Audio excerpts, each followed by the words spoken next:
get up there, and I look, and there he is. He made that 90. He went up there probably 60 yards. Right on, it kind of flattened out where he was, and there he laid. So I said to my buddy, don't move. You know, game on now. And he's like, well, where is he? I'm like, don't you worry, I'm going to show him to you in a minute.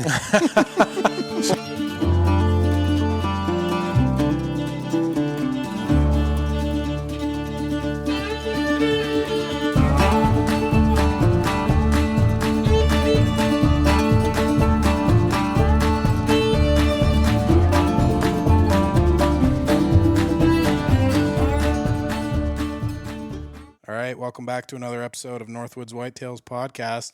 I'm sitting here in central Vermont with Joey Davis. Stephen Morse. We've been sitting here for priority, better than an hour. At least. Shooting box, talking about deer hunting. So, Stephen, you want to tell the listeners a little about yourself, what you do for work, and your background? Yeah, I'm a logger. Been a logger now for 26 years. Just a good old Vermont boy who loves to hunt. You like to track. I like to track. Tracking. If weather is right, that's what I'm doing. Right. So we kind of tallied up before we started the podcast. I kind of wanted to throw this number out in the beginning. You have unofficially 10 record book Vermont bucks. Yes. 10 over 110. Yes. That's a pretty good number. That's a good feat. Yeah, I don't know if anybody else has that many. I've kind of looked into it. Really? You should get them all officially scored because that could be potentially a record number of bucks. Yeah. So it's pretty good feat. Definitely would like to. Yeah. You know, as far as scoring wise, I'm not big on it. Right.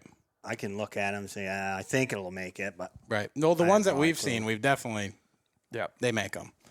They make the 110, and a lot of them you have scored too, so they already are in the book. But you look at them and say, "That's a good buck." I'm sure. that's right. yeah, right. Yeah. Or I look at the track and say, it doesn't. You know. Yeah. I just look at the track and say, okay, this is what I want, and Yeah. most of the time I've been surprised. Yeah, you see When I enough walk up bone to to shoot. and Right. Walk up to it and see what it's got. I've never been disappointed. Let's put it that way. Not on snow. Right. Bare ground, maybe. Yep. You know. And you said something earlier that I kind of thought was interesting. You said you hunted Maine for a few years, or you hunted Ontario, but you decided that you were gonna just really focus on Vermont. Right. So you want to talk about that for a little bit, like why you decided that? And Well, like I said, we started going to Maine. There was a group of us, had a great time. Went there for several years, killed a couple 200-pounders, killed several bucks, a couple of them 200 pounds. Some were tracking, some were still hunting. So then we hear about Ontario. So we're like, we got to go to Ontario, you know. This place is that great. We got to see it for ourselves.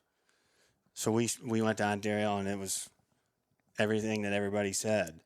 But we hunted, I think it was 3 years, and then, you know, they had the rough winters. Everything kind of went downhill from there from what we were told, so we never ended up going back. But we always like to go somewhere. So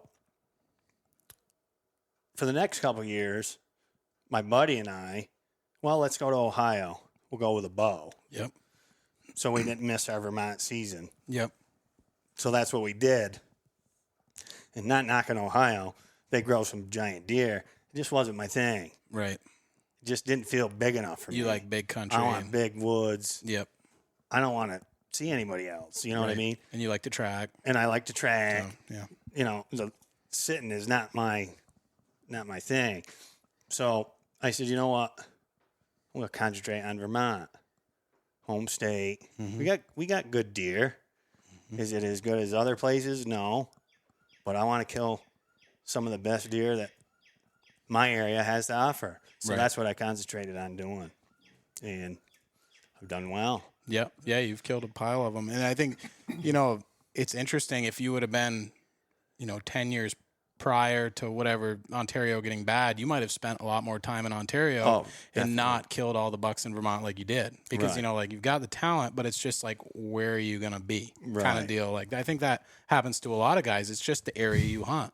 Exactly. If you're a good hunter in northern Maine, you're probably going to shoot a pile that are 225 plus. Right. Like down in this area, like what's your heaviest Vermont buck again? You said My heaviest is 170. 170, and a big one is what would you say dressed out? Like what's a good one?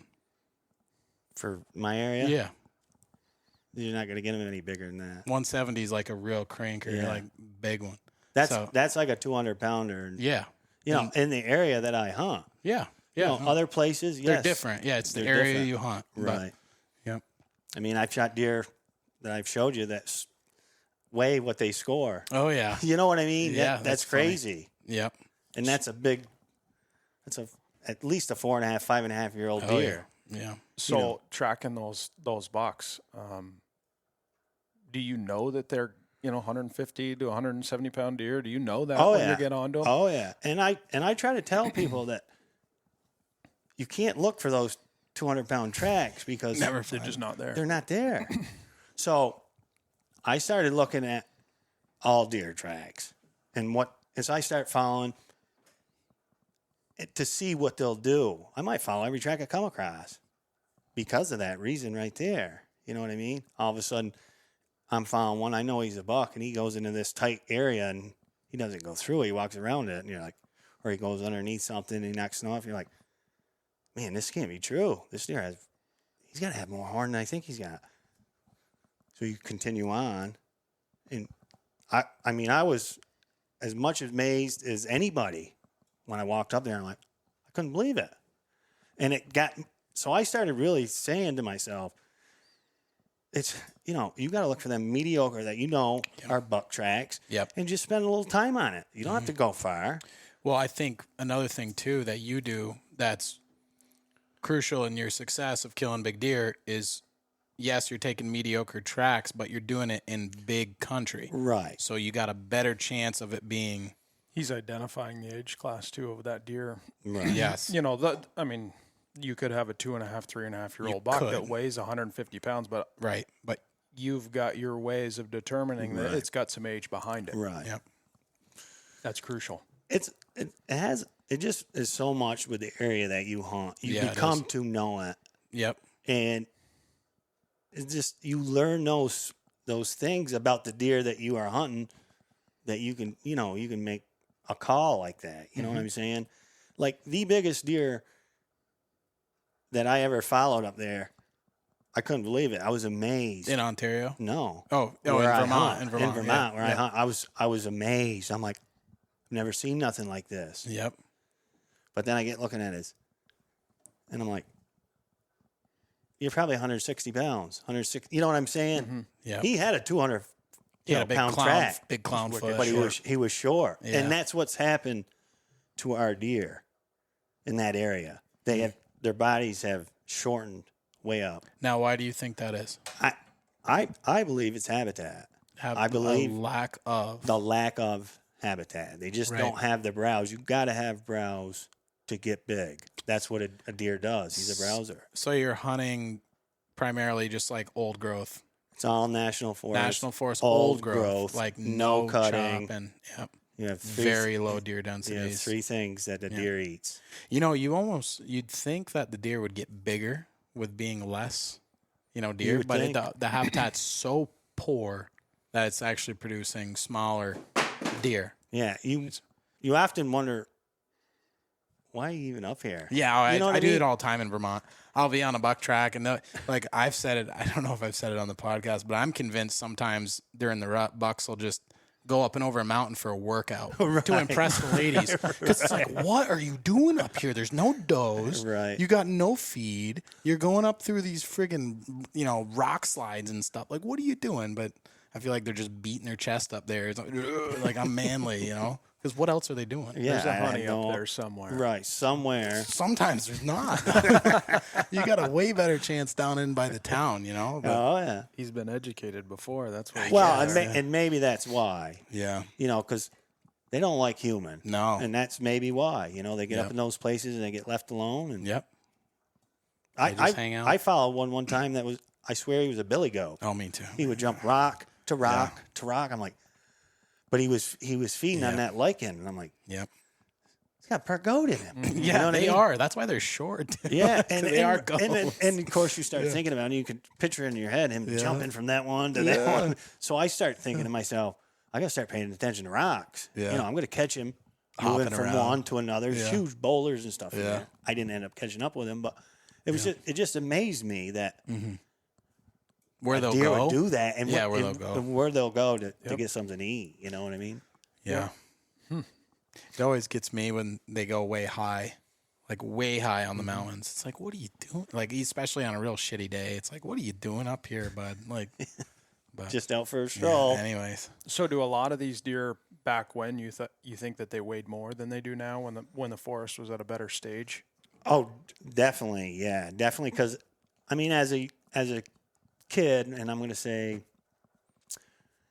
around 14, 15, they killed 200-pound bucks. 190s, Yep. 200 pounds, and as I got in my 20s, 180s.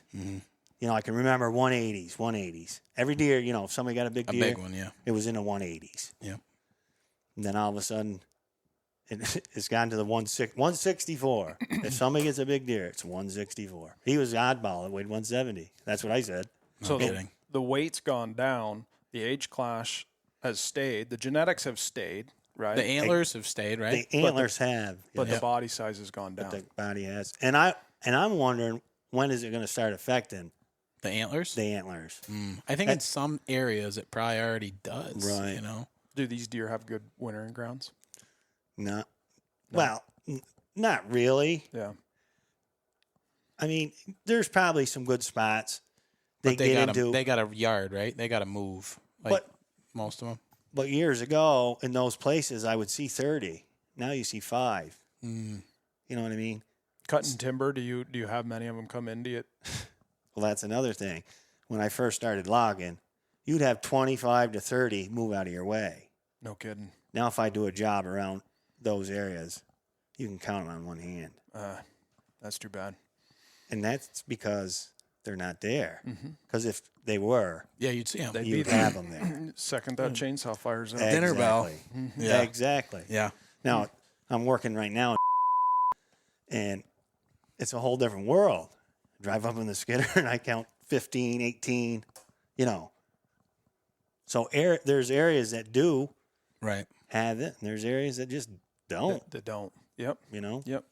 But Yep. they also have like down there, there's farm country, too, in the valleys, which is a big, they got to have that. Deer field animals when it comes down to it. Right. And the area that I hunt, if you go down in the valley, all the farms are gone. It's all grown up. Yep. Houses or whatever. Houses. Yep. People talk about deer in their yard and bears in their yard. They're there because that's where the habitat is. Yeah. Yeah. That's where the there's- best habitat That's is. where the best habitat is. Yep. The You know what I edge. mean? Yep. Doesn't matter what it is. Yep. Yep. But you don't hunt down there. You hunt the bigger woods. Bigger woods. Yep. Bigger the better. I want to be striking out of my truck in the morning, not knowing where I'm going to end up. Yep. And working my way back when I'm ready to come out. What's an average day in the woods? How many miles do you think? I would say average is probably 8 to 10. 8 to 10. And I probably log, I would say 16, 15, 16 In some one day. days. Yeah. That's good. That's good mileage on this Yeah. rugged country. Big And mountains. it is rugged. You tell some people that. They look at you like you're crazy, but Yeah. That's what it takes. that's what it That's takes. what it takes because they are spread out. So, is there much like roads around here that you can drive in the morning or anything like that, like northern Maine? No, there's a few. There's a few in the area that I hunt, but they're like Maine. There's a couple Spurs. spurs, and that's how I like to find my deer. I like to get up early. I like to be the first one on the road, and I personally like to pick a track up from the road. I want to be fresh when I get out of that truck. Yeah. There's nothing worse when you're the second guy on that road. There's nothing worse. You're just waiting for him to find a small buck track in front of you. Pull over. There's nothing worse. Or what if you're the second guy and big buck crossed after he went through? And I've had that happen too. 9 a.m., man. I've seen it a few times. But most guys in the area I hunt, they'll drive over one. Keep on going. They don't care. They're not trackers. No, they're not trackers. No, I mean, there's not a lot, I don't think, in this whole area and really anywhere. I mean, even you go to northern Maine, a lot of guys drive over tracks. You know, it's got to be the right guy. I have people telling me, "Oh, you ran another one down." No, that's not a good way of putting it. Yeah, no. Take us through your process, like how your approach to tracking, because everybody kind of has their own. Right. What is your approach? Normal day or just kind of like what's your style? You know, like you like to cut them from the road. We know I like to cut them from the road. But like, do you swing on them a lot? Do you stay on? Like, let's just hear your. No, I mean I have swung on them. It depends on what the deer is doing. Mm-hmm. But I like catching the deer the first time because it only gets tougher after that. Yep. You know what I'm saying? And there's some that you're going to chase all day, and if he starts fish hooking, unless you got a rabbit foot in your shoe. Right. Once he knows you're there, yeah. You know what I'm saying? Yeah. But that's what I like to do. Or I like to catch a buck who is after a doe, and he doesn't care. Yep. That's personally my favorite too. Is just acting a little dumb. One with a doe. Right. He's got his mind on one thing, and that gives you some mulligans. You know what I mean? Yeah. And it gives you. You don't have to take a shot when you don't have a great shot. You can keep moving on him. You'll catch him in a better place. Right. You know, that's what got that guy in trouble. Was a doe? He was after does. A lot of big bucks have been in trouble by does. But I've shot several in their beds. You have. Within that 20-yard mark. What's your cue on when to start creeping? Or do you not? I usually slow up when a deer's been feeding a while, or if he starts standing around, depending on the terrain that you're hunting. Like the one deer I showed you there, he was going uphill, and I had already seen him twice prior to this. Should have had him. Yep. But I was rusty, first snow. Mm-hmm. So I said to myself, okay, this third time, if I get a third chance, I got to be ready. So I'm really focused on what the deer is doing. Yep. You jumped him twice. I jumped him twice. The first time, no, I take that back. The first time he got jumped by another deer. Another deer had come through there, got him up. And I should have had him. I had been following him all morning. Had him at 30 yards, but he was in some thick stuff, and I had to bend down to kind of see if I could see his rack. And, of course, he's standing there. He spotted me, took off. Then I jumped him again. How far did you go? Not very far, and I'm saying to myself, you've been out chasing girls all night because he's tired. Mm-hmm. So then he had crossed a major road, and he started going up on this big mountain. And I said, I'm hoping I'm right because I've been up through there before, and they keep right on going. Well, I get 3/4 of the way up that mountain, and he starts standing. He starts standing there in one place. Looking back. No? I didn't think so, right. Because I was watching which way his feet were planted. So I start, peeking. I said, uh-oh. I could look up, and I could see like a flat up there. I said, you're picking your place to lay down. That's what you're doing. You're tired. Yep. So the steepness really worked in my favor because he made a hard left, and I went up the bank. So you got off his track? So I got off his track. I went straight up the bank so I could look down, and I creeped across there and creeped across there and creeped across there. And he went up. He made his hook. He was laying right there looking at his track, and I was just above him. And he's sitting there. I'm watching him. I mean, this is 20, 22 yards. And he's just sitting. He's just laying there watching his track. Yeah, you have no idea. So for a lot of the people that don't know, right, like that hook, like a J hook, right? Fish hook, they'll always do that. Go up, loop, before look they back lay. on them. Mm-hmm. Unless they're in Maine, right? They just lay down looking away from their track. Apparently. I've had it happen in Maine. Same thing. I've heard it from a bunch of people. But I've actually seen it. Sometimes they'll do that. Mm-hmm. And I don't know what it is about when you get inside that 20 yards, and maybe it's me. Yeah. Everything's slow motion. Oh, yeah. That deer knows you're there. he don't just bail. It's Yeah. almost like he knows I'm in trouble. Yeah. I got to figure out what I'm going to do. Yeah. And of course, I'll pull the gun up and then I'll snap to safety. Just the way I am. And they look and it's slow motion. And well, I think when you get in that tight, they're almost shocked. They're shocked. Could be. When you get in that tight to them, they're like, "Oh my God, he got me." Almost kind of like, right. Because I know what you're saying. When they see it from 100 yards, they're gone. They're gone. Yeah. They make one bound, 2 bounds. Yeah, but when you're in that tight, boy, it's everything. Yeah, they got to make a few bounds to get out of sight. Exactly. So you can huck some lead their way. And their feet will, they'll plant that front, and you don't want to get them locked, but they'll rise up just as slow can be. Yep. And I always wondered why that was, and I always said, well, I think they know they're caught, and they know they got to take their time and figure out what move they're going to make. Before they bail. Right. Kind of waiting for you to make the first move. Exactly. Okay, is he going to come running at me? So that buck was under 20 yards pretty much? Yeah, he was right around that 20-yard mark. Yeah. And what was he? He was the 8. Yeah. Yeah, that made the club, weighed 164. No kidding. And the funny story is, I get on the phone, call my brother, I'm like, I just got a nice buck. And he's like, well, what is it? I says, beautiful 8-pointer. He's like, I bet you it's the one I got on camera. He's been running does the past 2 nights at 3:00 in the morning. I said, probably is, because he was tired out. Yeah. Sure enough. No kidding. It was the one. Yeah, That's cool. One. That's cool. So how many out of the 10 did you kill tracking? Oh. You don't have to be exact with it. I just, like 50% of them? I would say at least half of them. And then the other half were still hunting. The other half was pretty much looking for their track. I just ran into them because I knew they were in that area. Right. You knew they were a good buck in there. Right. Now, when you're hunting these areas that you hunt, like just big country, do you see a lot of buck sign? Do you see a lot of big rubs? No. No, you don't? No. What's your take on that? Because I don't either. I honestly think it's lack of competition. That's what I think too. They just They don't have to. They don't have to. Yeah, they don't. They just come through that area. There's no does or why do they got other bucks, and like why waste my energy? Why do they have to work their neck muscles on a big tree if they don't have to fight? Exactly. It's because I think when you start finding a lot of those big trees banged up all over the place and those big signposts and stuff, there's a lot of big bucks. There's a lot of big bucks. Big bucks. Because, that's what, like, I think signposts is like such a key thing. And I never find any in a lot of this country down this way. It's just, there's not enough of them.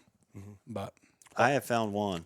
One good one? And I don't really get into the cameras much, but I'll put a camera on there every year, and you will not believe the bucks year after year. They'll come to it. Yeah, that'll cool. Come by there. Yeah, that's cool. And it's a big tree. Yeah, it's a popple. That's a special really, tree. It's then. a popple. It's a popple. No kidding. And it sits up on this little rise, so they can really work it. They can really. Is the center all real rotted? Yeah. Like rotted? Yeah, I've seen some of those too. They're usually like field edge signposts, but they like the popple quite a bit. And this is in big woods?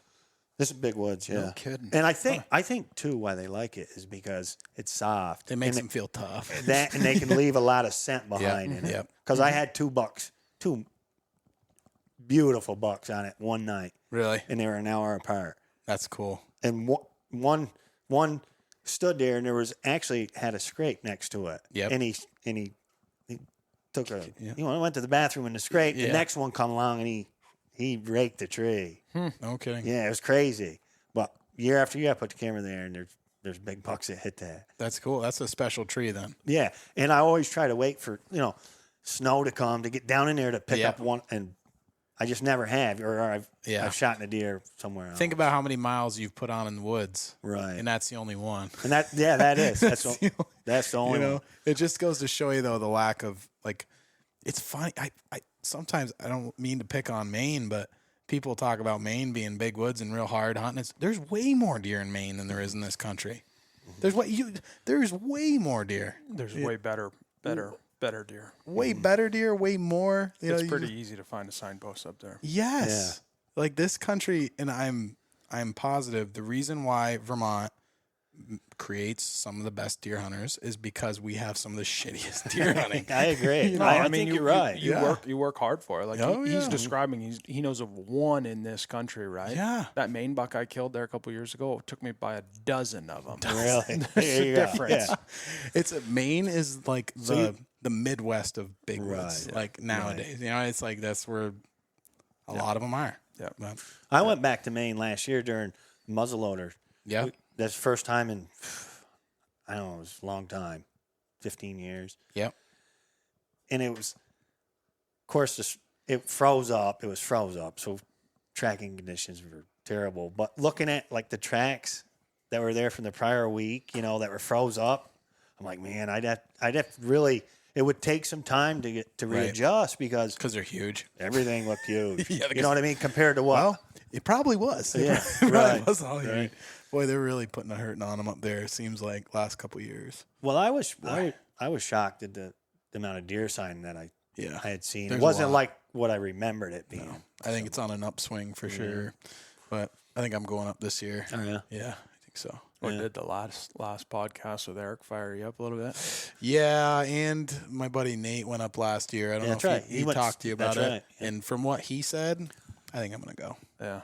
Sounds like fun. There's no deer in Maine. Nobody should go. Yeah, right.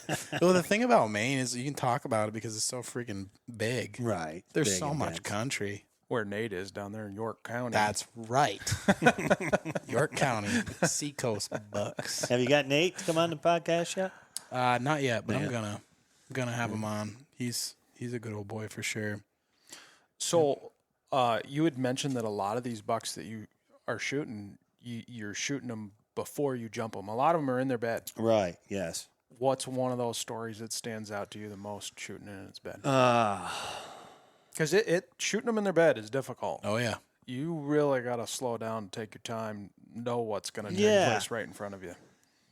I don't know if I've got any that really stand out. I mean, that was one there that I was telling you. You just know what to, Yep. once you know what to look for, it seems like you can catch them.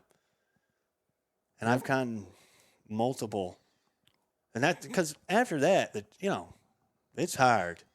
After you jump 'em. Once they know. Well, especially if you don't like to sit still. Right, exactly. That's a key with after you jump them. Yeah, I like to wait an hour if I can. Right, and I can't. I know, that's what I'm saying. I'm like a little kid. Somebody's got waving me a lollipop over there. I'm like, I got to get going. But I shot another one.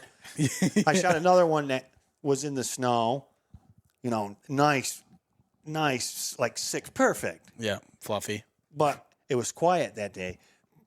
And once he got up, he started moving. Once I got on him, it started letting it down. It started snowing hard. So I knew this deer isn't he's not going to go far. Right. He doesn't want to be traveling this. He got up because he thought it was over. Right. And he went under this spruce tree, and I could see where he stood there and stood there and stood there. And I said, you wanted to lay down here. So it was Creep City, and I didn't go very far. And there he was, laying, looking the other way. Nice. No kidding. Just right there. I couldn't believe it. Good dumb one, huh? So same scenario. Pull the gun up, snap that safety, and easy up he come, and bang. Why do you think that they do that? They lay facing the other way? Because sometimes they do. They don't. They put their guard down. Is it because it's snowing so hard that there's no other predators on their feet? Yeah, I think it has to do with just the demeanor of the buck. I mean, is he nervous or is he relaxed? Nothing's been bothering him. He probably lets his guard down that one time. You know what I'm saying? Or, has he been chased by a coyote the night before or a person the day before? He's on edge. Yeah. I think it has to do with, just how they're feeling. Yep. Yep. Or maybe that when it started snowing so hard, he's like, I got to lay down, I don't want to be walking around in there. You stop and think about, when you get a major snowstorm or a big snowstorm, most all the animals hunker down until it's over. Right. Very few of them. That's their predators instinct. That's what they do. Right. My friend dropped me off that morning. I'm like, check in with me at 8 o'clock. It was 8 o'clock when I got him. And he calls me on the radio, and I'm like, yeah, I got him. He's like, yeah, right. I'm like, no, seriously, I got him. Like, now you got to get out of the truck and help me drag. And the snow, and I mean, he let it down. We had probably 8-10 inches by the time we got it down out of there. No kidding. Okay. Huh. But how'd you cut his track? road. Yeah. Yeah, that's how I like. That's how you like to go. If I cannot find one from the road, then I know these trails that I'll hit and walk. I'll walk back in 2-3 miles. And if I don't get nothing off those trails, then it's time I'm going to start still hunting in the areas where I kind of know what the deer do, where they like to feed or where they like to come up over the mountains and stuff. Yep. And that's what I do. And I've been successful doing that a lot. Just where where they like to come up and I know over. where like they like to come up over midday. They'll feed a little bit and then they'll go hunker down. Yep. Yeah. So bare ground, that's kind of your. Yeah. That's what you're doing, bare ground. Or will you work when it's bare ground, or will you do other things? Bare ground, I won't work because hunting only comes once a year, but I should. Yeah. Because I don't do well bare ground hunting because of the way I like to move. Yeah. I will go and I'll try to find that big sign that we never find. Never ever find. And just hope that I can you. make something happen. But normally, I gotta have snow. That's just the way it is. Yeah, I mean, in this country, especially with the low number of good bucks, I think cutting them from the road is smart, because if you were to just say, okay, I'm going to pick this, let's say 30,000 acre block of timber, I'm just going to hunt this for the year. Well, one big buck might go through that 30,000 acre block all year, and that's no baloney. Like are you going to be in there that day to catch his track, or you got to do some serious moving around to find them around here, because they're just spread out. There's just not a lot of them. So if you walk down an old log road where I hunt and there's a big scrape deer and you want to sit on it, you could sit on it a long time before that deer ever comes back to it. Like 3 years or something. Yeah, I mean, and then you'll get snow and that deer still never comes back. It's just, it's just you're wasting your time. You're wasting your time. You might just as well get some exercise and waste your time. Yeah. I mean, if that's what you're going to do. Exactly. And that's why I think cutting them from the road is smart in a lot of this. And, there isn't a ton of roads in this area either. So it kind of limits you too. And the areas that you like to hunt, you'll know where the bucks like where to cross. They cross. Oh, yeah. They'll cross into generally that same area, every year. And they have been for the last. Whatever. Yeah. 30, 40, 50 years. I mean, they're a creature of habit. They all do similar things. Some are a little different in their own ways, let's say. But I did track a buck. Actually, I took my best friend with me, and he wanted to go tracking. And I had seen this deer walk out in front of me that morning. I was heading to hunt, and I never really hunted the area that I was driving across. I was going to the area that I normally hunt, and this deer walks from one apple tree, and I'm like, whoa. I mean, this deer had some nice horns on him. So I was like, nah, I'm going to go where I know. How could you tell you had nice horns on him? Because he walked right out in front of me. Oh, you saw him. Yeah, I thought you saw him. I was coming around the corner, and he comes walking right across from one apple tree to another. Gotcha. And I was amazed. But I said, no, I want to go to the area that I know. I just know the area, and I knew there's some bucks here. So I get driving, heading across, and my best friend calls me. He says, I've already came up through there. Nothing been across. So I'm like, well, I'm turning around then. He's like, why? I said, I saw one, and it walked out in front of me. He's like, well, wait for me. I want to go with you. So we get on that deer's track, and that deer, it was muzzleloader season. That deer would not feed all day long. Never fed. Never went to the bathroom. Swear to God, this deer just walk. And then when he decides to lay down, he just he gives you no indication that he's going to lay down. He just plops down. He goes. So after like the second time in that, I really started paying attention. I'm like, he's got to give some indication, even though he would not feed. I don't know why. Finally, the second time I noticed, when he got ready to lay down, he just made a 90-degree turn. Mm-hmm. When he made that 90, either you're going to be too late, or he's right there, or he's right there. So we kept on going. He got in with some other deer. Took us a while. We got him sorted out, and he was a nice buck.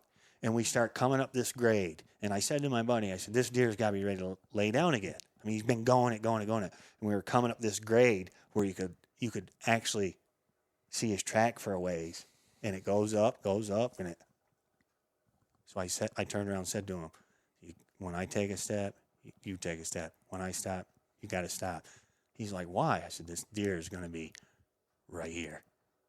Either we're going to see him or he's going to see us first and he's going to be gone.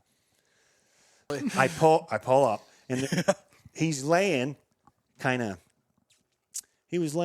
facing me, not broadside, kind of lengthwise to me. And there's a tree about 10 feet from him.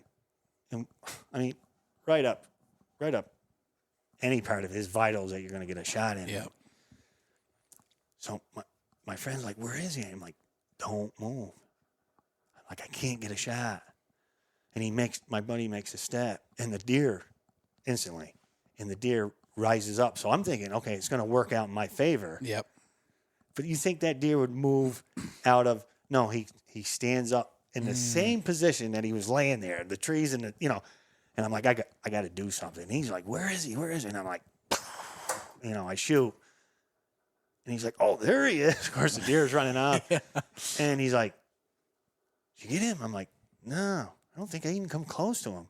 He's like, well, your gun didn't sound really like it's supposed to either. I'm like, Was it a muzzleloader? Right? It was a muzzleloader. Muzzleloader. Okay. So loaded up. I'm like, yeah, we're talking back and forth. I'm like, yeah, you're right. It didn't sound right, but we got to get going. No giving it 15 minutes. We got to get on his tracks. We're losing daylight. Yeah. So we took after it. I wasn't even close to that deer. Yep. So as the end of the day, crossed the river, got up this big mountain. We were soaking wet. We crossed the river. There's no catching up to him. Like, well, we get back to the truck just before dark, and I'm like, now I got to shoot my gun. Something wasn't right. Shot my gun. My gun sounded good, and it was. I got thinking about things, and I'm like, I hunted in the rain like 2 days before that, in my own. Got wet. It was my own laziness. No kidding. That cost me a shot at that deer. Dang. And I normally am not like that.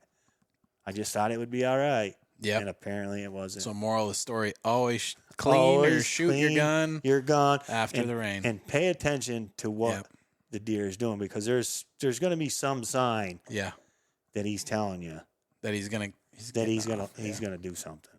There's been a lot of bucks in the Northeast that have been saved by the old muzzleloader fouling. And they're to be honest with you, those are the ones I remember the best. Yeah. I mean, the ones you don't get. The ones you don't get are the ones that I lay in bed and think about. I was just going to say, it's interesting, this elaborate story. The first one you tell us is a buck that you don't get. Right. I like it, though. It does. It shows a lot about, where your head's at. Right. So, that's cool. And I mean, it's just... They're the ones that always bother you. Getting one is great. Oh, yeah, it is. I could tell the story 150 times, but it's that one that you just can tell the story about, but you can't show it to anybody. Is the one that really gets to you. You know what that's I mean? right. I mean, makes you want it. Yeah, exactly. It does. Yeah. So Maine, how long did you hunt Maine? We hunted Maine for, I want to say 8 to 10 years. No kidding. Yeah. And I done well up there. Shot a couple bucks tracking, not the 200-pounders, because in the later years we couldn't find the big mature bucks. You know what I mean? And you got that Vermont in you too. Yeah, you got that Vermont in you. That's right. That's right. So that just weren't there. Yeah, we just couldn't find them. Yeah, there was roads the same way that we'd travel when we first got there, and you could take your pick. Yeah, at what 200-pounder you wanted to follow. I've heard that too. And then we just watched it decline. Yeah, hard winters. Hard winters and maybe the cutting. Because when we first started going in, there was actually some bigger woods, that were untouched. They were old tote roads that took you back in there, more mature. What years? Like what year did you first start going up there? I'm going to say around 99, 98, 99. There were still some yards standing. There was still, right. And then we go back the next year, and it's like there's a super highway put through there and all this country that's is accessible now. Yeah. Where before you couldn't get through a bridge, you had to walk. Yep. And then we could watch it. All of a sudden, you couldn't find one. Yeah. They weren't there. Yeah. Huh. 2.5-year-old deer, which is 175 pounds up there. Yeah. That's all we were seeing. Yeah. As far as tracks in the snow. And then, so that's when, like, Ontario came along. We're like, let's go to Ontario. Yeah. Yeah. Huh. So did Maine? Did you tent camp? Did you have No, we rent stayed. something? We stayed at a place where we were fed. Nice. Way up on the Canadian border. It was like 120 miles on dirt. Okay. That was the craziest thing. Yeah, and if they didn't have it graded, you better wear a mouth guard. And it would take you hours to get in there. And but it was nice once you got there. Yeah. Yeah. Good country. It was good country. Yeah. I don't think it got a lot of super hunting pressure because it was so far back in. Yep. And the food was good. The stay was good. The food was good. Nice. And we enjoyed going there. And we had 5 or 6 of us that would go, and then things kind of going south. Well, we'll try something else until it goes south. And then that went south. Yep. But- So when you went back up to Maine, was it last year? Last year. Did you go back to that same area or no? No. We made sure we were close to town, and the only traveling on dirt we did was when we wanted to hunt. You know. Yeah. And it was nice to be able to grab a burger or a beer. So we wanted to be close to a town. But Nice. it was still same country. I mean, as far as Yeah. hunting wise, Yeah. the same big woods once you get out of the truck. But And you were impressed with what you saw compared to what? Yeah, I was really shocked, and I don't know why. Is it because they got the feeding stations during the winter? I don't know what it is. But I don't know. You feed a pile of them. yeah, and I think that's really helping things. I think It could be. it keeps the predators away from the deer because they don't like humans. They got food all year. There's a pile of guys that hunt around all of those feed stations too. Hunt coyotes around all of those feed stations. Western Maine, Northern Maine. I mean, they control it in that sense, right? Another thing too that kind of like one of my theories personally is a lot of that big country, a lot of the hunters that are hunting that nowadays aren't shooting smaller bucks. Maybe that's helping because guys are going to Maine. They're wanting to shoot a big buck. They're wanting to track a big buck or whatever. Maybe that's helping. Maybe I don't know what it is, but I remember I went up there when I was younger. I was like probably 12 years old, quite a while ago, with my dad, and it was pretty bad. Really? Like people talked about Maine like being that that was that period where the Benoits were in Ontario, probably the period when you guys were in Ontario. Maine was pretty. Maybe it was so bad for so long that it just kind of like accumulated. They got hammered with some heavy winters. I don't hold me to it because I don't maybe remember it. But one of those years that I went up with Eric, it had to have been somewhere around 2000. It was early 2000s, and they had a pile of snow. This particular area we drove through, the deer had stripped the bark off the trees. It was 10, 12 feet high, right? Mm-hmm. We'd stop and talk to a warden that wanted to check out our antlers on the way out, and he said that a lot of those deer were getting into the Skidoo trails. Really? Couldn't get off of them. They were getting hit by snowmobiles. They were getting run down by coyotes. It just was so maybe the lack of winters really, really hard on them. That could be it. Yeah, yeah. And it seems like those deer that always yarded on the interior of Maine in the big woods, those are the ones that took it the hardest, right? And I have these philosophies with some of these guys that also hunt up there that it seems like the genetics that surpassed a lot of those other ones were those heavy-bodied, shittier racks, right? And that's what's come through where those bigger racked, smaller bodies have since declined. And a lot of those deer now all go to Canada. Most all of them. Really? In the interior of the big woods. Like they go the a long real ways. big woods. Like they go like 40 miles. Like plus. Yeah. To get to Canada. Yeah. Yeah. And they're doing it a lot earlier than they used to. They're doing it 2 weeks earlier, right? Like it used to be, you hear a lot of these guys talk about the third and the fourth week up there, how it was phenomenal, right? Now they get a little bit of snow that second week and those deer are headed. They start. See, that's what I noticed when I went with a muzzleloader. I think there were still a few bucks kicking around, but I believe your does are probably your first that head. Yeah. Yeah, because you couldn't find any does. You know what I mean? It was just buck tracks. I'm like, And that's all it takes, right? Like whether those bucks right. think that they can survive or not, because Right. more than likely they're going to that time of year. They can cover that 20-mile stretch in a matter of a day, right? They get in a road and they'll just line out and go. Yep.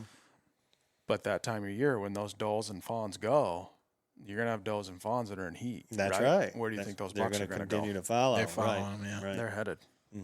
I've seen some of those migration trails up there. It's Oh, impressive. phenomenal. It's They- like, whoa. They say if you can find one, that's the way to do it that time That's of year. it.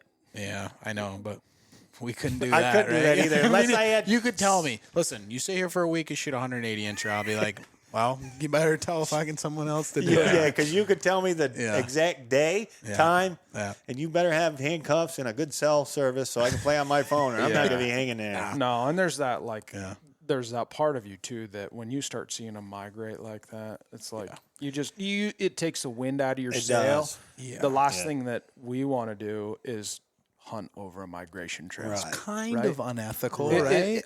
I would A say little it is bit. unethical. It's like hunting a deer yard when the deer have yarded. You yeah, just it's don't kind do of. it. It's Right. you're not on their you're not in their turf. Yeah, just you don't know? do it. When those deer go and they migrate and they're in their yard, they let their guard. They're doing down. it for survival. They're Right. trying to They go into survive. survival Yeah. mode, right? Yeah, yep. Just leave them alone. But I mean, it would be interesting to see if Maine ever maybe reels back that season a week or two. Right. Because, when I was up there too, I saw at the end of November huge migration trails headed to Canada. And it's like, yeah, I mean, you hear about the old boys that know where And that know where they are. and they sit and shoot 150 incher every year. And it's like, yeah, I mean, I guess, but it's like, is that really, No, it's really fair? It's Pittsburgh closed down their season a week week early early because they of the figured it out. Yeah. Same stuff. Right. People, those deer all come yard to town, yard around the lakes, and people are just whacking them. I mean, 2 years ago, 3 years ago, it was bad. They shot like 50 some odd deer the last Really? week of the season, all right around Just town. slaughtering them. Yeah. That hurts about. Now, what makes them go to Canada? I mean, Have you looked at it on Google Earth? no. It looks like Iowa. Well, it does. It does. It turns into field. And, yeah. It looks like corn and beans. Oh, Like, right really? there. That's what it is. It's almost like the United States got the crappy ground and Canada got the good stuff. Kind of, right? I mean, that heavy snow is in those mountains, right? And that's where the line is in those. And that's the way that the weather pattern goes. When you get on the other side, they still have winter. It's super cold, wind, whatnot, but They don't get it's the all snow. ag. It's all cedar down in the bottoms. Yeah. And that's what I meant about the United States got the crappier ground. I meant for farming. Like, Right. you go over the border, I mean, all the way to the top, right? It's like beautiful farm country. Yeah. Like for like hundreds of miles. Then you have, There's And some you get to fresh Maine, country. and it's just crap. Yeah. You get to the other side of the border, and it's literally like the banana belt, right? Like the snow stops at the border, at the mountains. That'd be so Yeah. weird. actually, where we used to be in Maine, now I remember because I think one time we had to go into Canada for gas. And I do remember you drive this flat and it's like field after field after Weird, field. right? Yeah. Yeah. Yeah. And their gas was like bronze or ore or something. I'm like, well, that one will work. I couldn't remember. I didn't like. Yeah. And it was it expensive? I think it was expensive. But I've yeah, never been to Canada. Never Yeah. been. I don't even. it was fun because They're not going to let you back over with that mustache. I can tell you that. This is my turkey season mustache. You leave me alone. We used to leave our guns at the way station Yep. and cross it. I don't really? think you can They probably let- do that anymore. they Yeah, let they're you like, just yeah, keep- stuff them in the corner. Did you Wow. ever try doing that in Ontario? Leaving the place without guns? No. We did that once. That was Really? a bad idea. Wait, what did you do? You left your. We brought a buddy to the airport, and when we did, we left the guns in the cabin. Brought him across, dropped him at the airport, came back in Canada. Do you have your guns with you? No. Please pull in. Really? Oh, yeah. Not Nice. good. It's an intimidating place. It sure is. Yeah. You don't want to screw up. Really? Of course. Did you cross an international falls? Yeah. Yeah. Yeah. Yeah, and I think that's like the toughest. I mean, because I think if I was correct, I was watching a documentary, and it's like the biggest drug trafficking route there is. So they don't play around up there. Really? You in here, and I mean, yeah, they go through everything. Yeah. We got through. I was never so glad when we get through that, and be done with it. Well, we get driving down the road, and my brother gets gazing at a deer on the back of a truck, And we end up driving through another customs down the road. I'm like, and then he turns around. We drive through and he turns around. I'm like, this isn't good. Yeah. I don't know what's going to happen. And the guy comes out and he's like, what are you doing? My brother's like, well, we're heading hunting, but we see a deer up here on a trailer and we missed a turn. And I don't know, somehow I ended up here. And I'm like, oh, we're going to jail. Yeah. He's like, can I ask you a question? And he says, my brother's like, yeah. He's like, you going to be okay in the bush? My brother's like, I don't really know. He's like, get out of here. But I'm like, they don't fool with that stuff. I'm like, pay attention where you're going. Don't worry about the deer laying on trailers, It was a lot of fun, though. It was a great place. Yeah, you played by the rules. Yes, you did. I mean, I forgot some of those rules, but you had to have a gun in a case. That's right. You had to have your orange on. When you're in a vehicle? Oh, Yep. yeah. Orange on in a vehicle. Well, no. If it was during, correct me if I'm wrong, but when the gun was in the vehicle, it had to be in a case. It had to be in the case. Your gun had to be in a sock after sunset, right? Right. If you were in the woods, you had to have a sock on the gun. Yeah. Yeah. That No, is kinda you had weird. to have your orange on During hunting. during hunting hours. They didn't fool around, though. I mean, Really? they really were. if they saw you parked Sticklers. somewhere, They'd wait you out. oh, yeah. Really? That, or they came right into our camp one day, right? Yep. Drove right down in our camp and said, we've had somebody shooting deer and we were just checking things out. Do whatever you got to do. Yeah, they drove in and checked all our deer too. Really? Yep. Yeah, they didn't. M&R, They took it pretty Ministry serious. of Natural Resources. M&R. Mm-hmm. Canada just seems kind of like a weird place. Oh, it's phenomenal, though. It was. Kilometers and liters and I know the only thing you could afford to drink up there was Canadian beer. yeah, You didn't want to go grab a Miller Lite. No? You were going to pay for it. yeah, pretty expensive up there. Yeah. You bought Labatt's Blue and you could afford a gallon of milk and some bread. Really? Because if you drink Miller Lite, you're going to be broke by the time you walk out there. No. Yeah, it was. It was crazy. Yeah. And everything shut down at like 5 o'clock. Really? Seriously. Yeah. Do you remember that? Yeah. Oh, yeah. And like 5 o'clock, like, let's go to the Everything's store and get done. a little Debbie, a snack. Yeah. They're not open. Did you ever see any wild dogs when you were up there? What? Oh, like, Wild. Oh. They're domesticated dogs, but they're wild oh, dogs. yeah. Oh, yeah. Yeah. All over the place. Did you Really? ever? Yeah. Why? We were like 9 miles out, and all of a sudden, dogs start barking at us. We're were like, they nice what the dogs? hell? Well, they Like golden retrievers Toots and and chillas. boxers? No, but it was different up there. It is. Yeah? Well, come to find out, they come off the Indian reservation, right? And these dogs just breed and everything else. And Gotcha. here's these two random dogs. We went back to the lodge owner and said, hey, there's 2 missing dogs out there. He's like, you shoot them? Like, no, somebody's pets. He's like, no, shoot them. They're wild dogs. Like, they just breed and come off the Indian reservation and Weird. yeah. When we first arrived there, like 27, 28 hours. Oh my God. I thought I was going to have another birthday by the time I ever got there. So we walk into that remember the little grocery store Yeah. there? And they're like, instantly they knew. You come up hunting? Like, yeah, where's all the deer? This one kid says, if you can't drive out that road and see 100 right now, you can't see anything. I'm like, oh, I'm going to love this place. I'm gonna love this place. We drove out through there and didn't see a deer. I'm like, take me back. There's that little kid. He lied to me. It was crazy. It was a lot of fun. It was a fun place. Yeah. Did you ever get snow up there at all to track much? One, and I killed a 10-pointer. Yeah. But only once. I mean, and that was... Yeah. But, Really? So you didn't get snow much? No, around that water, it just didn't... It stayed around that 40 mark, didn't it? Yeah. 39, 40. But when you Really? got the snow, it was like light switch turned on. Oh, Really? yeah. Like yeah. you're killing a good one. Or you're getting into a good one. You were gonna find a good one. Yeah. Now, with there not being a lot of snow, were they real easy bucks to track because they didn't get tracked much? No, I would No, say they were that still wily, Yeah, crazy bucks. I would say like, just the same. Yeah. Yeah? Yeah, they did. They're still buck smart. things. Yeah. Yeah. Yep. No, They it's were good. just... It was just... I mean, whatever you could think of, Yeah. Isaac, Yeah. multiply it times 10. Really. Really? Don't you think? I mean, Yeah, no, I I would've can't lost believe my you mind. missed it. Yeah, no, You know, well, really. But maybe it'll come back. It's one of those places that could easily. I mean, Yeah. they got the cover, they got everything. genetics are there. yeah, there's some big ones. Oh, I mean, it was unbelievable to see some of the sheds and where like Really? places where we stay. The guy would have outpost camps, and some of the stuff he showed you, like, unbelievable. Yeah. Now, could you float plane into a lot of that stuff? Were you allowed to? Yeah. You They could. did. Yep. There were You guys. did? No. I never stepped into a boat at all. No? Nope. I never did it. No. But the guys that did do the float plane or the boat That would be sweet. boat houses, Oh, yeah. hunted. Can you imagine that?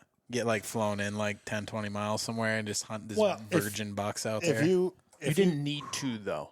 right, you didn't No, need but to. imagine what was out there. Yeah, you could drive 45, 50 Yeah. kilometers I hear ya. out and It'd be in the same lose kind everybody of and thing. step Yeah, out Right, of the truck. right. and be in the same kind of thing. You had asked me Exactly. about that the last podcast, how big of a piece of woods it was. Yeah, And I was wrong. I looked it up, and it was 50 miles across. 50 And- wide. Yeah. And It's some of the biggest country in North America, I believe, unbroken, right? Other than like Alaska, maybe, but most of it hasn't even been logged. yeah, it's just huge country. Yep.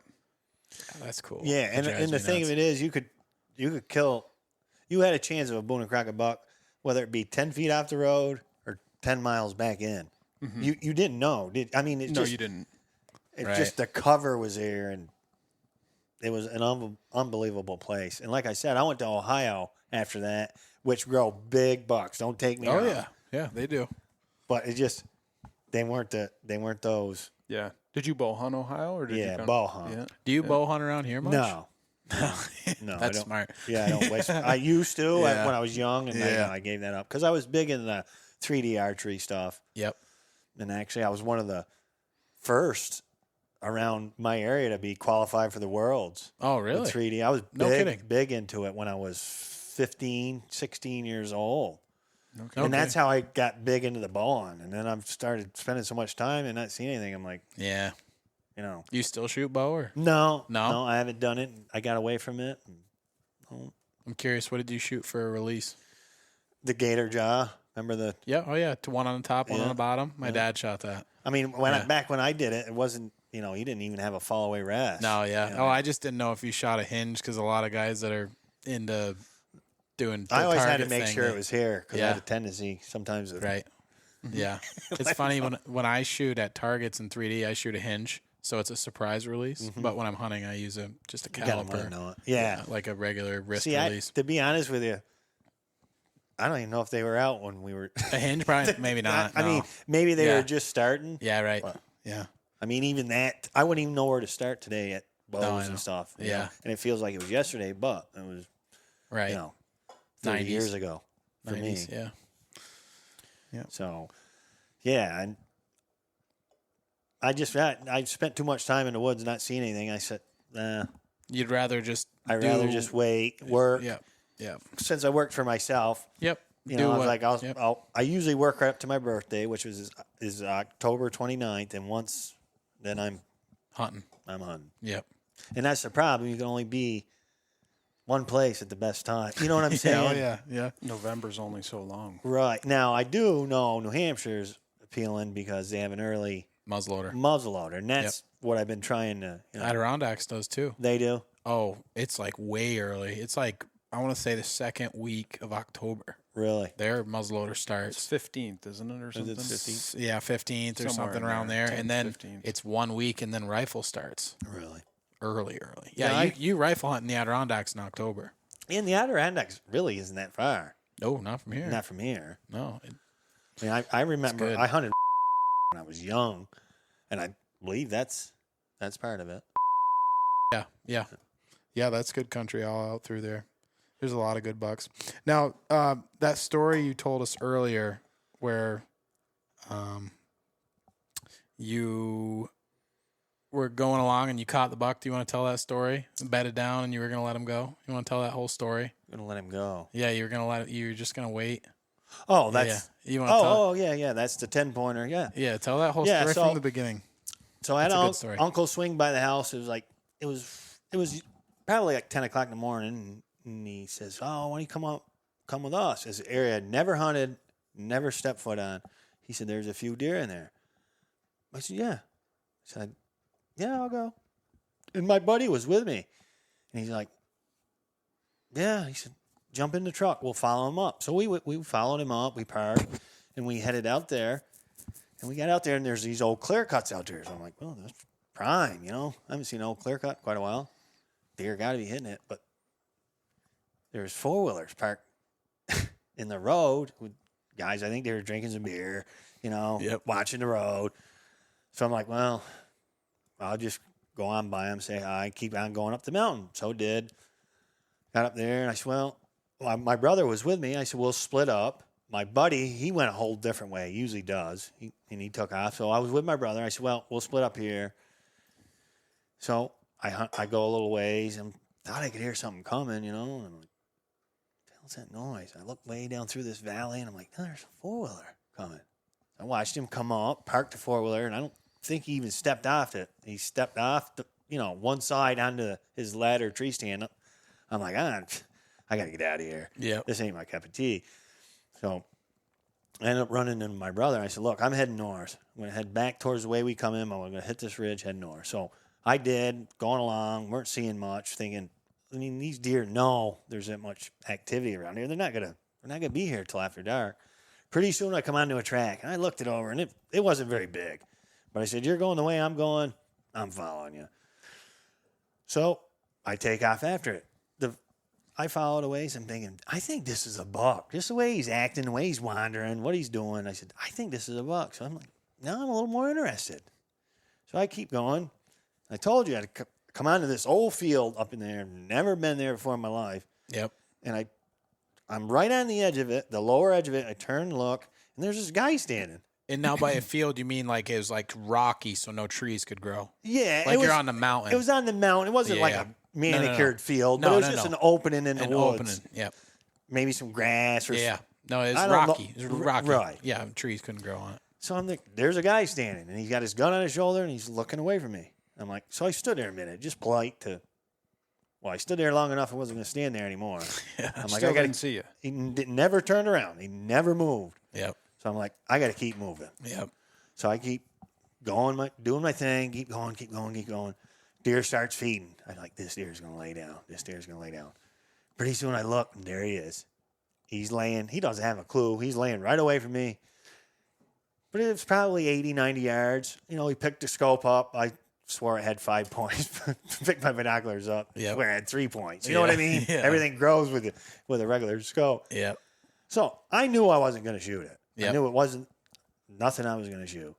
But it was like 3:30. If I remember correctly, it was like 3:30, 20-4. I mean, what do you got? Half an hour. 45 minutes. And I knew I'd been heading direction of the truck. So wherever I'm at, I'm not going to be long. I'm just going to hang out right here and watch this deer. Because deer leads you to more deer. So I'm sitting there watching it. Got my gun leaning up against the tree, watching it. Pretty soon the deer stands up. And I'm like, you could tell he's alert. And he's looking down the hill. He's not looking back at me. So I'm like, something's down there. Whether it's another hunter, something's. So I just sit there with my binoculars, watching. All of a sudden, into my binoculars comes this rack buck up over the hill, and he spots that little one, and he was gonna put the feet to him. So I'm like, I couldn't believe it. You know what I mean? I've been sitting here not very long, but I'm like, oh my God. So I reached over, I grabbed my gun, and I mean, instantly I knew when he come into my binoculars, I'm like, I'm shooting him. Yeah. And I mean, I just started shooting. I was wound up, you know. Yeah. And I hunted with a semi-automatic Browning, and everybody knew it was me. Boom, boom, boom, boom, and I knew I got some in him, and I was dumbfounded. You know, once everything calmed down and I was reloading, and I'm like, I can't believe that happened. You know, because most guys would have probably got anxious if they weren't going to shoot that deer and been like, I'm getting out of here. I'm going to keep moving on. And it just so happened it was perfect. Yeah. And I walked down there, and there he lay. He was 10 points. He made the club. He was like 114, 115. I couldn't believe it. No kidding. That's a good buck. And that was first and last time I ever hunted there. Yeah, but then the guy. So my uncle and my brother, they could get they had a Jeep, so they're driving out through, and they're calling me, where are you? And I'm like, I can't be that far from where my buddy Andy's parked. I'm like, it's the direction I've been heading. Pretty soon I can hear them coming, and here they come. The road, was right there. So we dragged. They congratulated me. He said, "Man, that's a nice buck for the area that we were hunting. Yep. That's a beauty, perfect 10-pointer." Yep. So we pulled it down, put it on the hood of his Jeep, and then drove down to where my buddy was parked. We were going to put it on the back of his truck. And so we're sitting there, and here comes this truck coming down the road from up above us, and I didn't know who he was. You know what I mean? At first, and he stops. He's like, "Man, that's." Beautiful buck. He congratulated me. He says, "I've been looking for one of those for 20 years. And I said, "Were you up?"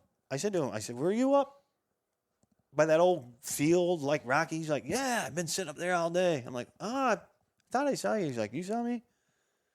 I'm like, "Yeah, I went through there." I said, "I saw you." So he takes off. I said to my brother and my uncle and my best friend, I'm like, "You're never going to get a deer if he doesn't turn around." He had no clue. The deer went through there. I went through there, and he never saw it. No. But he's one of them guys that just went there and he sat, and he must have been watching an area that he liked to watch. Daydreaming. But I had that happen to me once. It makes you nervous. it does make you nervous because you don't want to just turn your back on the guy, right? Like all of a sudden, maybe that guy hears We don't something, startle and then him, right. Yeah. I walked up to the guys, before behind him on a 4-wheeler, and you're like, smash, because same way. You don't want to creep up on somebody. No, I want everybody to know I'm there. Yeah. Usually when you see somebody, you wave or something. Hey, right here. Don't be scoping me. Yeah, Right. I know. Yeah. So that was a funny story, and I've never ever gone back there to hunt. It was just there were some camps down over that mountain there in the 4-wheelers and whatever. That's your thing, but I'm like, nah, it's too many people for me. You got what you wanted out of there, and now you're moving on to I better did, things, I right? did too. Yeah. So you've got a wicked rack buck in there on the couch. It's like a 6 or 7-pointer. Tell us a little bit about that one. This buck is, what's this thing score? As a 6? It's either, I can't remember exactly. It was either 130 or 131 and an 8. It's a mainframe 6. It's a with mainframe a 6. split G2. Yeah. Just a little split, And like not a big one. This is a buck I shot in Massachusetts. And my buddy, my best friend, we got talking. He said, "Let's go to Massachusetts." I said, "All right. Well, where are we going to go?" I don't know anything. We pulled out maps and we get looking, okay, we're going to hunt this state park. So I said, "Well, give me the map." Because I like that time of year, I like hunting the south facing. Yep. I know those deer, they like to be around that sun exposure. So I'm like, there it is. We're going there tomorrow. And we laughed about it.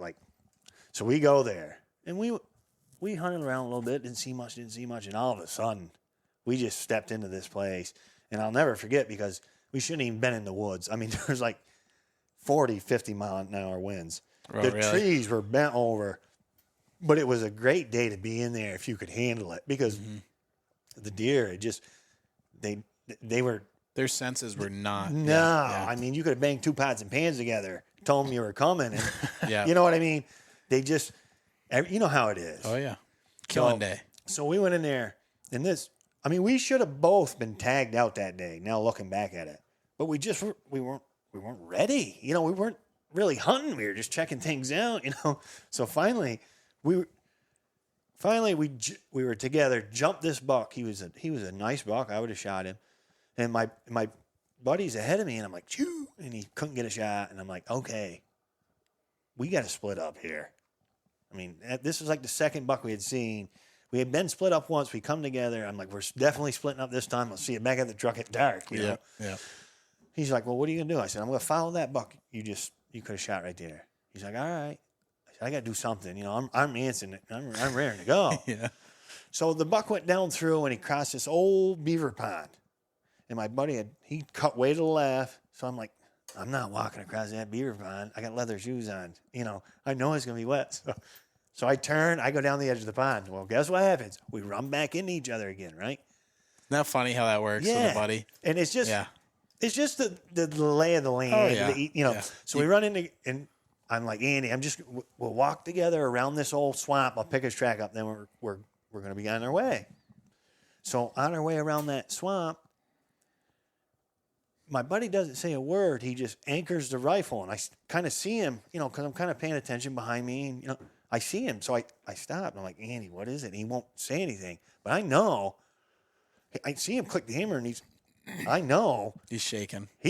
There's something there. He's not Right. playing, he's not playing wolf.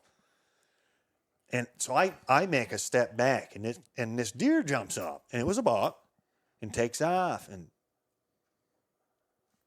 so he puts the gun down. I'm like, yeah, that was a decent buck. And I'm like, man, I can't believe this place. He's like, He's like, this buck was huge. I'm thinking, I just see the buck. I'm like, okay, now we definitely got to split up. I'm like, I'll go over there. I'm not even worried about the one that's across the swamp. I'm going over here. I'm getting on this one. I walked over there. There was 2 beds. You saw the smaller one? I saw the smaller one. Of course, at 4 or 5 feet, that's a whole different angle. Oh, yeah. Yeah. So I gave him a few minutes for Andy to get caught up around there, and I said, well, I'm going to start tracking him. And I didn't go. It was because of the wind. I didn't go 200 yards, and I looked up through the woods, and I could tell by the way he was standing there. Yep. There's a buck. So I went into, stealth mode, and there was a little depression there. I said, I got to get through that and get up on that little knoll, and I'm going to rest right on there because I knew it was quite a shot. You know how it is down there. Some places you can shoot a long ways. Yep. So I get up there, and I got the scope up, and I'm looking where I should see horn, and I'm not seeing anything, but I know this thing's a buck. And like I said, he was right on the edge of this hemlock. And I keep watching. All of a sudden, he turns his head, and it looked like the whole top of that hemlock moved. So yeah, I said, I'm not shooting. I'm not blowing my only shot because he was uphill on a slight angle, and there's just too much stuff. But he was facing this stand of hemlock that was wide open. There had been nothing between you but air. Yep. So I said, I'm going to wait you out. I'm not going to rush you. I'm going to wait you out. He don't have a clue with the wind, the way the wind was. He don't know what happened. Wouldn't you know it? No, he turns and goes to his left, down this little depression, up the mountain he goes. So I start following him. Get up there. Now I definitely realize there's 2 because when I get up there, there's another track that was about 10 yards from him. They're running together. I'm like, man, this place, I can't believe it. Loaded. Yeah, this place, I can't believe it. Yeah. And I can't believe I haven't got one yet, Yeah. So I start following it because I knew it was warm, wind. I knew it was going to get super cold and your walking was over. Yep.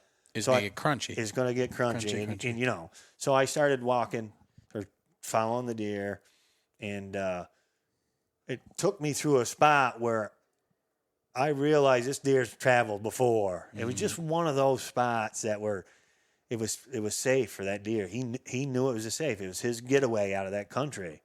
So I went right back there the next day, and I said, well, if I can't walk because it's too noisy, I'm going to spend at least a couple hours here in the morning when I can get here. Did you get there before daylight or no, a little after? No, because by the time we drove down there, right, got there and walked back into this country, I couldn't get there before 8 o'clock. Right. And it was either the second or third day. I got there at 10 after 8.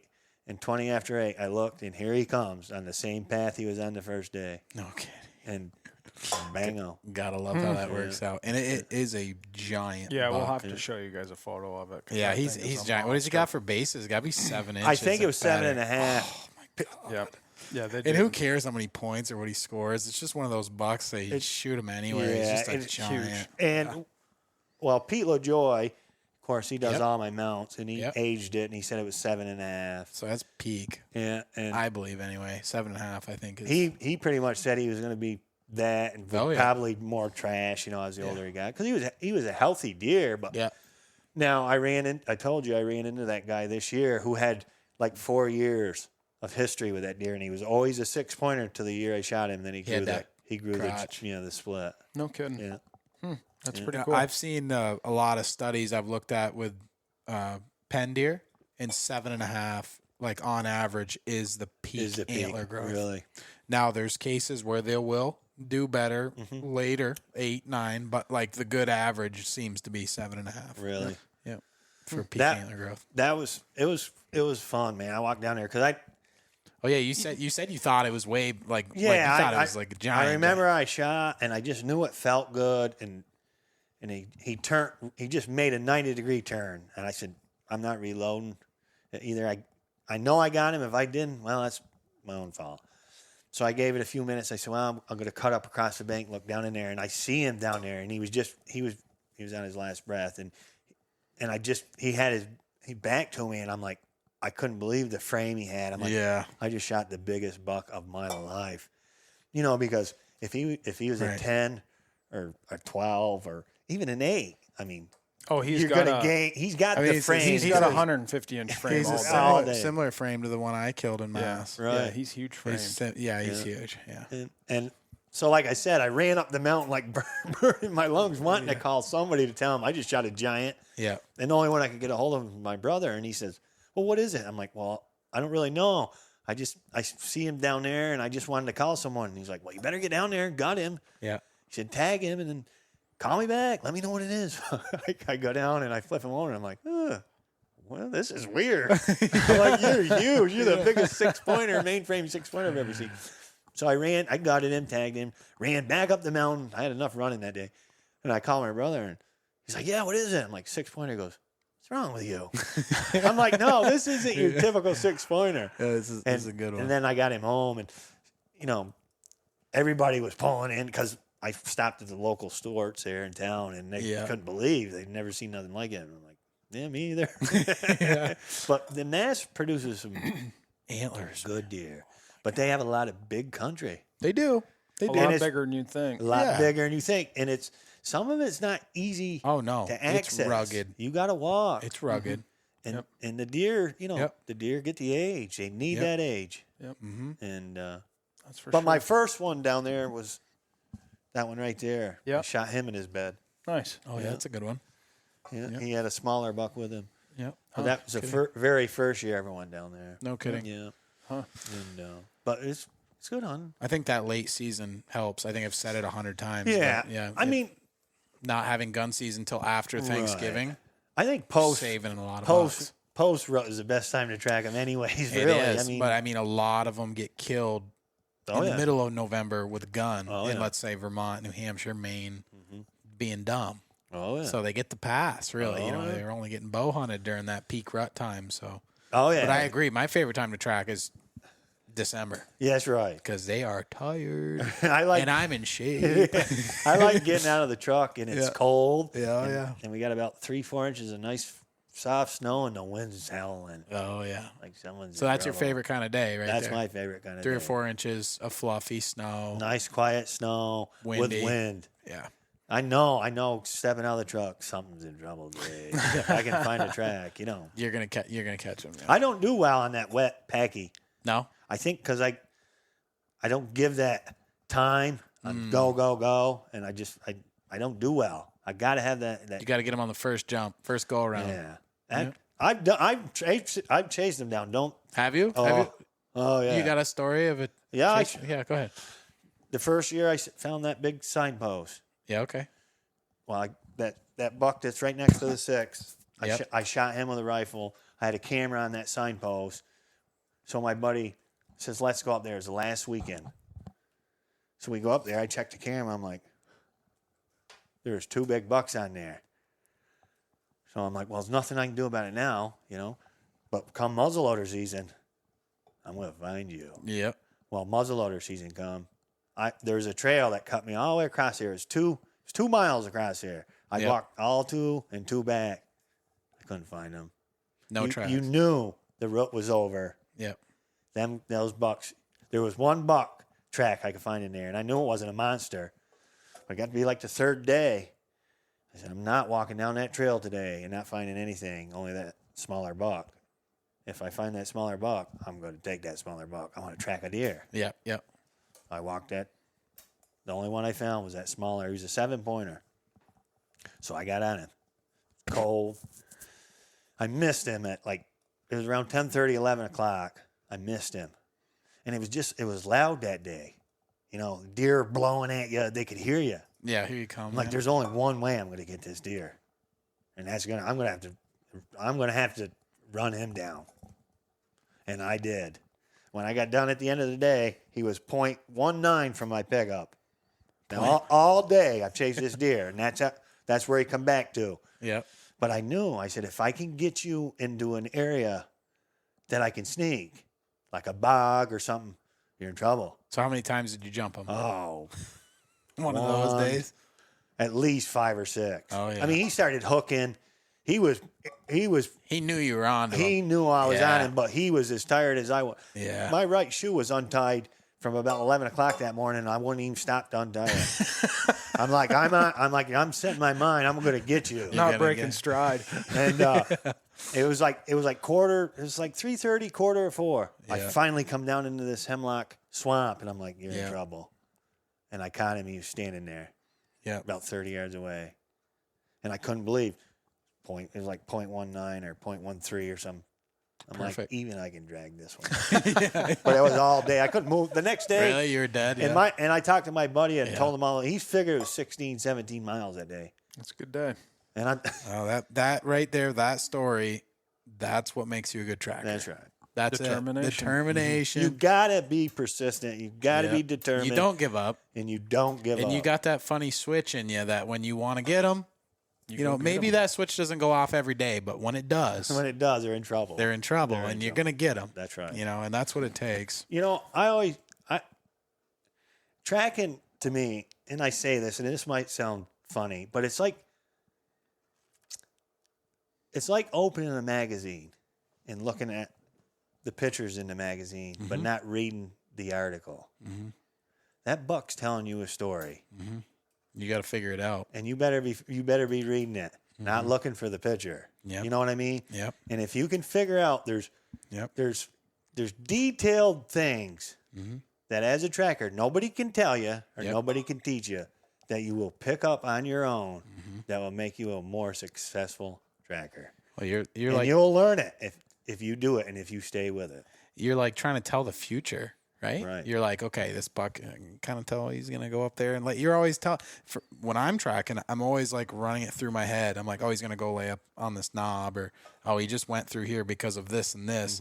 And the days that I'm right, I'm dragging him out. The days that I'm wrong, I'm not. That's right. Because I went slow when I should have been going fast, or should have, and vice versa. But yeah, that's a good way to put it. That's a good way to put it. And I just don't think it's something that somebody can teach you. No. It's something that you got to do Yeah. and learn for yourself. And you got to be the right kind of person and too. you got to be that right kind of person. Not everybody can be a good tracker. No. And I don't think not a lot of people even No. want to be. You know what I'm saying? They Yeah. look at you and they're like, I don't want to work that hard for a deer. Way too much work for most Right. people. And I'm like, well, I'm used to working hard every day with what I do. Right, right. And You like to work hard, right? I like to work Yeah, hard. And that's the I'm thing. the type of person that I'm going to put 110% and do it if I'm going to do it. So I Yep. want to do it the best of my ability. If not, I'm not going to do it. Right. You know? And I think we all have that. Yeah. If we enjoy hunting, you know, Or tracking. or To tracking that degree. Right. Yep. And it's funny, I've never been around another guy that's a tracker and not got along with him. Right. Because we're all kind of the same. Right. We're all the same, yeah. Right. Which is it's just kind of funny. But I shot my first deer that way, and it's just yeah. you You got your first one tracking. My very first one. It wasn't a big one, but it was my very 1st one. Yep. And I still use that gun, same gun, and Yep. you know What is it? a 308 pump carbine Remington. No kidding. Yeah. 760? Yeah, No kidding. yeah, beautiful. My dad gave me one when I was 16 and it got stole out of my truck. Really? Oh, no. When I was 17. I left I shot a buck and I didn't take my rifle out of my truck after I had shot the buck. It was just riding around with it basically, and I went rabbit hunting with a buddy cuz he had a beagle that was wicked good. And we were parked at this pit and I just never thought of it. Just left my gun right in the truck while we were rabbit hunting, and we get back, my door's open, my gun's gone. It was a beautiful 760. All the bluing was beautiful. It was a 308. It was a 308 And carbine. that's the toughest I caliber to find in one. I got mine. My father got it me. haunts me to this day. Yeah. He got me. That was my first rifle. He got me. I'll Yeah. never forget it. It was like $350, and he's like, "You better Yeah. appreciate that." You know. Now look what they go for. I know. Yeah. I'm like, I'm gonna appreciate it, Like Dad. $2,000. And there was a while in between that I didn't use it. I shot my first deer, my first big deer. Then there was a while I bought a Browning semi, and that's what I used with a scope. And then I peep sighted that one up and had some trigger work done to it. So you've killed some with a peep sight? Oh yeah. You like Oh, the yeah. peep sight? Oh yeah. I do too. It's I quick. can't get it out of my hands now. But when you get Those in, two, they both were. when you get in within 20, that peep sight's pretty Oh yeah, pretty dangerous. It's fast too. Oh, yeah. Well, you get once you hunt enough. It's all about if you're right-handed where you point, you're left. You know what I'm saying? Yeah. It's all that all comes to you, and yeah, you can be. They're fast, reliable, and they shoot. I couldn't hit nothing with it with a scope on it until I had trigger work done. Really? It was a wicked hard pull or something? Yeah. Yeah. It was like pulling my front tooth out. Right. And then, man, I had that done. Yeah. It was like Night and day. night and day. Yeah. And I mean, it's a bad. You like to shoot a lot? I do, but I don't. You don't? Yeah. I don't, and you should. You really should. Yeah. But I hear you. It's kind of like the tracking thing. Either if you got it, you got it. Right. Kind of thing. And that's another thing with the tracking thing. You got to be a pretty decent shot. You do. And you can't be always looking for that perfect shot. No. No. You gotta be. Those don't come often. No, they don't. And They're usually running. Right. A lot of Right. times they're moving. You know. You got to be a decent shot. You know. You have good eyes. You got to have good eyes. You got to have good eyes. And you got to hear good because sometimes I've had, deer that I've heard before I've seen. Or smell them. I can't. Yeah, smell I can't anything. smell. I can't smell smell shit. Yeah. No, I mean, Some people tell are like, me, yeah. you smell that? I'm like, No. Yeah, I fired it. I guess. Yeah. I can't smell what you're smelling. Yeah, It's right. crazy. Good tacos. I can smell tacos. And a good fart. Right. That's about it. Yeah, I never could. And there's Yeah. some guys that have been around there. They say they can smell them when they're getting close. That's Yeah. what I've heard. Can you? Can you smell them when you get close, Joey?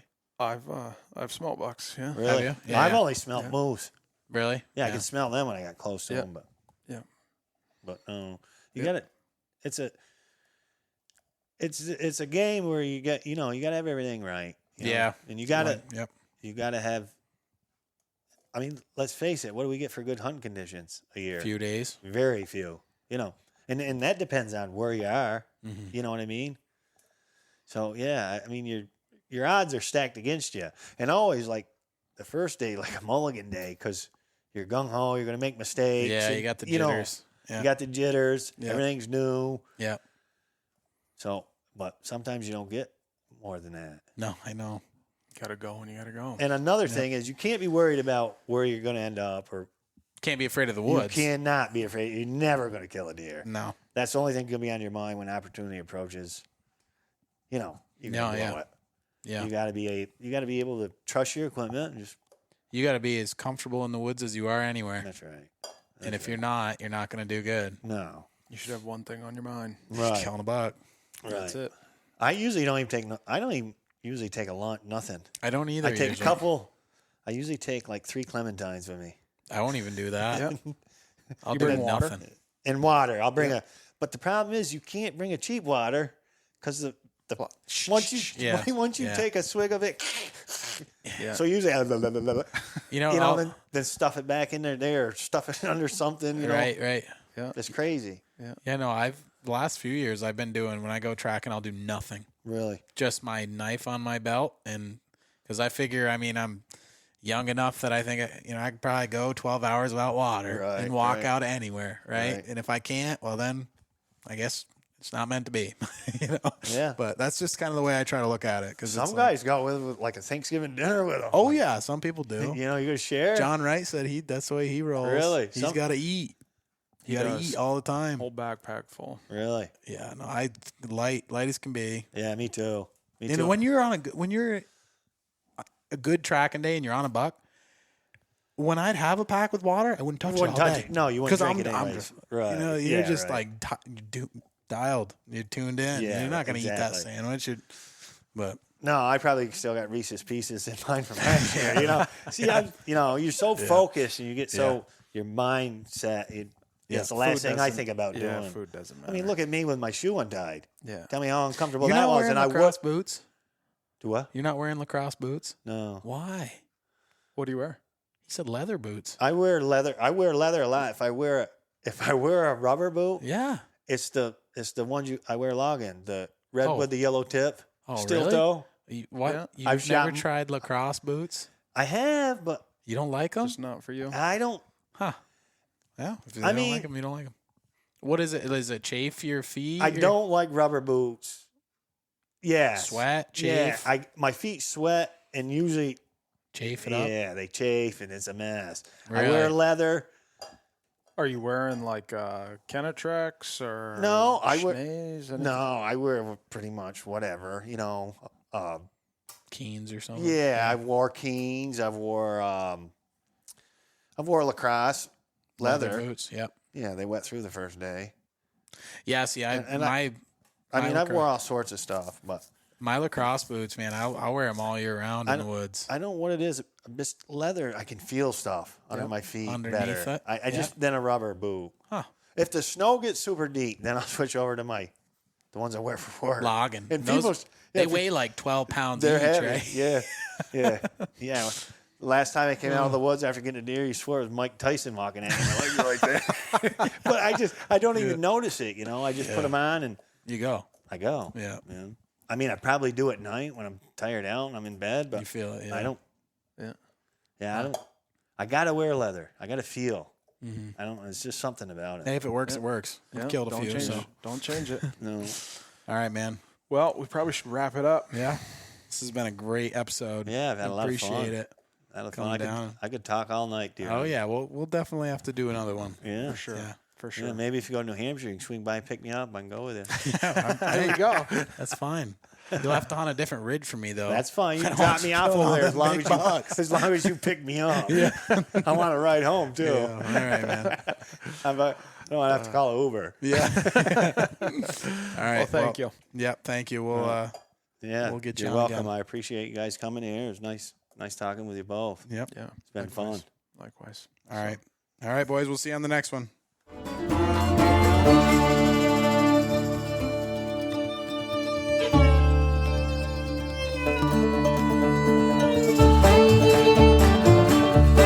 Thank you.